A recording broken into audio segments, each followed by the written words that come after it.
بسم اللہ الرحمن الرحیم بسم اللہ الرحمن الرحیم الحمد للہ رب العالمین والصلاة والسلام علی رسولہ محمد وآلہ واصحابہ اجمعین اما بعد۔ درس نمبر 155۔ آج کے سبق کا عنوان ہے لکھی ہوئی حدیث کا اصل کے ساتھ مقابلہ کرنا۔ حافظ ابن حجر رحمۃ اللہ علیہ کتاب کے خاتمے میں محدث اور طالب حدیث کے لیے کچھ آداب انہوں نے ذکر کیے ہیں جو حدیث کے لکھنے کے وقت اس کا خیال رکھنا ضروری ہے، تو اس کے بارے میں فرماتے ہیں۔ آج کے سبق میں حافظ ابن حجر رحمۃ اللہ علیہ یہ بیان فرمائیں گے کہ جو حدیث طالب علم نے لکھی ہو یا استاد نے لکھی ہو، اس کو چاہیے کہ وہ اصل کے ساتھ اس کا مقابلہ کرے، یعنی اگر اس کا کوئی دوسرا نسخہ تیار کیا ہے تو اس کا اصل کے ساتھ مقابلہ کرنا ضروری ہے۔ فرماتے ہیں وصفۃ عرضہ وہو مقابلتہ مع الشیخ المسمع او مع ثقۃ غیرہ او مع نفسہ شیئا فشیئا۔ فرماتے ہیں کہ حدیث کے عرض کا طریقہ بھی حدیث کے طالب علم کو معلوم ہونا چاہیے، اور حدیث کے عرض کا طریقہ یہ ہے کہ وہ حدیث کے نسخے کا مقابلہ کرے اس استاد کے ساتھ جو اس کو حدیث سنا رہا ہے، یا اپنے علاوہ دوسرا جو ثقہ راوی ہے اس کے ساتھ اس کا مقابلہ کرے، یا اپنے ساتھ ہی مقابلہ کرے تھوڑا تھوڑا کر کے۔ جیسے آپ حضرات کو معلوم ہے پہلے زمانے میں چھپائی کا نظام نہیں ہوتا تھا، بلکہ حدیث کے جو نسخے ہوتے تھے وہ خود ہی کاتبین تیار کرتے تھے یا خود ہی طلباء تیار کرتے تھے۔ تو استاذ کے پاس جو نسخہ ہوتا تھا وہ کبھی کبھی طالب علم کو دے دیتے تھے کہ یہ نسخہ لے لیں اور اس نسخے سے اپنے لیے نسخہ تیار کریں۔ تو حافظ ابن حجر رحمۃ اللہ فرماتے ہیں کہ اگر طالب علم اس نسخے سے اپنا نسخہ لکھ لے، یا مثلا استاد سنائے اور وہ لکھ رہا ہے، تو اس کے لیے یہ بات بھی ضروری ہے کہ دوبارہ اس کا مقابلہ بھی کرے۔ اور عام طور پر مقابلے کا بہتر طریقہ یہ ہوتا ہے کہ ایک ساتھی کے پاس ایک نسخہ ہو، دوسرے کے پاس دوسرا نسخہ ہو، ایک ساتھی عبارت پڑھے اور دوسرا سنے، جہاں فرق ہو تو اس فرق کو نوٹ کرتا جائے۔ آج کل بیروت سے جتنی بھی کتابیں چھپتی ہے اس میں اس عرض اور مقابلے کی بہت کوشش کی جاتی ہے، اور یہ انتہائی ضروری چیز بھی ہے، کیونکہ نسخوں کا فرق ہوتا ہے تو پھر ان نسخوں کے فرقوں کو وہ حاشیے میں ذکر کرتے ہیں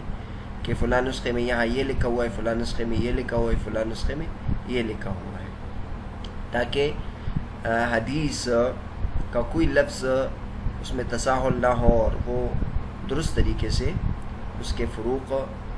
سامنے آ جائے۔ تو ایک تو طریقہ یہ ہے کہ اپنے استاد کے ساتھ اس کا مقابلہ کرے، یعنی نسخہ تیار کیا ہے، پھر استاد سنے اور یہ بولے، تو اس طریقے سے وہ مقابلہ کریں۔ آپ حضرات کو یاد ہوگا نزہۃ النظر جب ہم شروع کر رہے تھے تو اس میں ہم نے بتایا تھا کہ اس کا ایک جو نسخہ ہے ابن الاخصاصی کا، انہوں نے حافظ ابن حجر رحمۃ اللہ علیہ سے یہ نسخہ لکھا تھا، اور پھر حافظ ابن حجر رحمۃ اللہ علیہ ہی انہوں نے اس کی تصحیح کی تھی۔ تو استاد وہ تصحیح کرتے ہیں، تو آپ نے دیکھا ہوگا حافظ ابن حجر رحمۃ اللہ علیہ 4 5 سطروں کے بعد لکھتے ہیں بلغہ، یعنی یہاں تک میں نے تصحیح کی، یہاں تک میں نے تصحیح کی، تو روزانہ وہ تصحیح کرتے تھے۔ اس طرح وہ نسخہ بہت معتبر ہے۔ تو ایک طریقہ تو یہ ہے کہ اپنے استاد کے ساتھ اس کا مقابلہ کریں، اور دوسرا طریقہ یہ کہ اپنے علاوہ جو ثقہ ساتھی ہیں اس کے ساتھ اس کا مقابلہ کریں۔ مثلا ایک بڑے محدث ہے، اس کا ایک معتبر نسخہ کسی ان کے شاگرد کے پاس ہے، تو اس نے جو نسخہ تیار کیا ہے اس نسخے کے ساتھ اس کا مقابلہ کریں۔ یا تیسرا طریقہ یہ کہ اپنے ساتھ ہی اس کا مقابلہ کریں، اپنے ساتھ ہی مقابلہ کریں۔ ظاہر ہے جب آدمی تھوڑا تھوڑا خود پڑھتا ہے، اپنے لکھے ہوئے کو دیکھتا ہے، تو اگر کہیں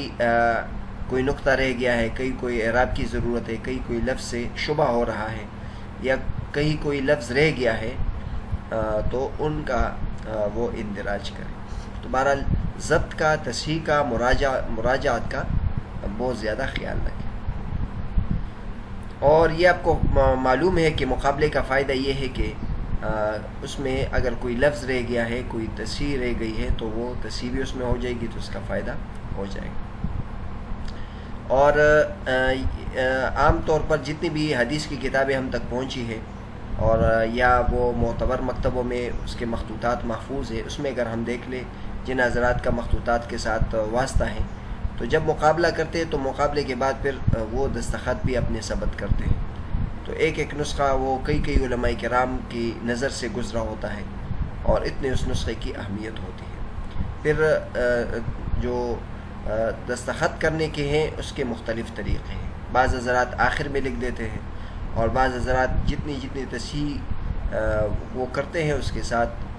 وہاں نوٹ کرتے جاتے ہیں۔ تو بہرحال یہ اپنے ذوق پر مبنی ہے، لیکن مقابلہ ضروری ہے اور مقابلے کے بعد دستخط بھی ہو۔ اور اکثر جو ناسخین ہیں وہ یہ بھی ذکر کرتے ہیں کہ یہ نسخہ کس نسخے سے اس کی تصحیح کی گئی ہے، تو اس کا بھی ذکر کیا جاتا ہے۔ یہاں ایک یہ بات بھی ذہن میں رکھنی چاہیے کہ عرض کا جو لفظ ہے یہ اس سے پہلے ایک اور معنی میں بھی استعمال ہوا ہے۔ ایک عرض کا معنی یہ ہے جو یہاں بیان کیا گیا ہے۔ عرض کا معنی یہ ہے کہ جو نسخہ آپ نے لکھا ہے یا جس استاد سے آپ نے نسخہ تیار کیا ہے، آپ اس کے سامنے دوبارہ پڑھیں یا اس نسخے پر دوبارہ اس کی تصحیح کریں، مراجعات کریں، تو ایک عرض کا تو یہ معنی ہے۔ لیکن ایک عرض کا معنی پہلے بھی گزر چکا تھا، اور وہ یہ ہے کہ تحدیث کے مقابلے میں عرض کا لفظ استعمال ہوتا ہے۔ ایک ہے سمام اللفظ الشیخ، یعنی استاد سے روایت سننا، اور ایک عرض علی الشیخ ہے۔ ایک ہے تو وہ روایت کے طریقے اور ادا کے طریقے اور تحمل، یعنی حدیث کی سبق حاصل کرنے کے جو طریقے ہیں اور حدیث پڑھنے کے جو طریقے ہیں اس میں یہ گزرا تھا۔ سب سے پہلا طریقہ ہے کہ استاد پڑھے اور طالب علم سنے، اور دوسرا طریقہ یہ ہے کہ استاد سنے اور طالب علم پڑھے۔ تو وہاں ایک عرض کا معنی یہ تھا، اور ایک عرض یہ ہے کہ جو لکھا ہے اس کو دوبارہ اصل کے ساتھ اس کا مقابلہ کریں۔ تو بہرحال عرض الروایت اور عرض الکتابت میں یہ فرق ہے۔ ایک عرض الروایت ہے اور وہ پہلے گزر چکا تھا کہ روایت استاد کے سامنے پیش کرنا، اور ایک عرض الکتابت ہے یعنی کتابت کو اصل پر پیش کرنا اور اس کی تصحیح کرنا۔ اور کبھی کبھی ایسا بھی ہوتا ہے کہ دونوں اکٹھے بھی ہو جاتے ہیں، وہ استاد کے سامنے پیش بھی کرتا ہے اور ساتھ ساتھ اس کا مقابلہ بھی کرتا ہے، تو یہ بھی ہو سکتی ہے۔ اور یہ عرض الروایت اور عرض الکتابت دونوں موجود ہو کسی حدیث میں یا نسخے میں، تو اس کی ایک صورت شیخ ابراہیم اللہم نے یہ بھی بتائی ہے کہ مثلا ایک شخص ہے، اس کو کسی بڑے محدث کا نسخہ ملا ہے اور اس کو کسی اور کے ذریعے سے یعنی انہوں نے لکھا ہے، تو انہوں نے پھر اصل پر اس کو عرض بھی کیا، یعنی مقابلہ بھی کیا، اور پھر ان کو موقع ملا اور اس محدث کے پاس وہ چلے گئے اور ان کے سامنے اس حدیث کی قرات کا موقع بھی مل گیا۔ تو اس طرح یہ دونوں عرض، یعنی عرض الروایت اور عرض الکتابت، دونوں اس کو حاصل ہو گئے۔